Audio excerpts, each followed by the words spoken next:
না। এবার কুরবানিতে দেখা যাবে কে কত বড় গরু কুরবানি দেয়। ইউনূস সরকার আসছে না, ছাগলও হয়তো জুটবে না অনেকের কপালে, যে ছাগলও জুটবে না। আমার এই কথাগুলো সকল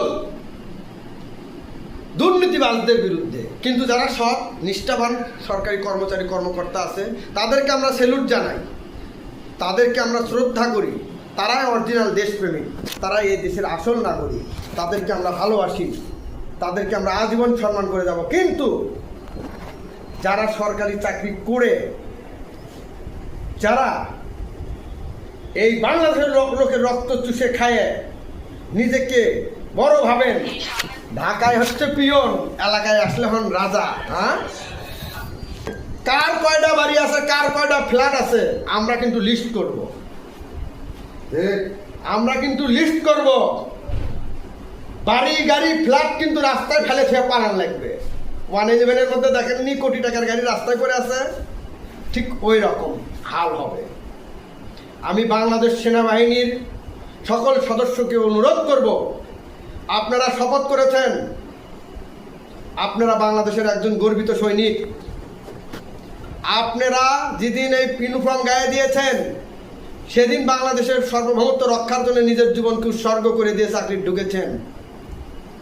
ভাই, একটা ঘরের মধ্যে যদি একটা এন্দুর মরে যায়, এন্দুরের দুর্গন্ধে ওই এলাকায় ওই ঘরে থাকা যায় না। তাই বলে কি আমরা ওই ঘরে দুর্গন্ধের ভয়ে ঘর ছেড়ে পালাবো না? এন্দুরকে পরিষ্কার করব, ওই ঘর থেকে এন্দুরকে পরিষ্কার করব স্যাভলন দিয়ে, হারপিক দিয়ে, যাতে এন্দুরের দুর্গন্ধ না থাকে। সচিবালয় কেন, বাংলাদেশ থেকে যত মরা এন্দুর আছে, যত দুর্নীতিবাজ আছে, এর গেট পরিষ্কার করব। হারপিক রেডি, স্যাভলনও রেডি, ডেটলও রেডি। 5 আগস্টের আগ পর্যন্ত যারা খুনি ফ্যাসিস্ট হাসিনার বিরুদ্ধে অংশগ্রহণ করেছেন তারা সকলেই দেশপ্রেমিক। তাদের যে পরিচয় থাকুক, তাকে সর্বপ্রথম পরিচয় হচ্ছে তারা বিপ্লবী, তারা জুলাই যোদ্ধা। আর 5 আগস্টের পরে যারা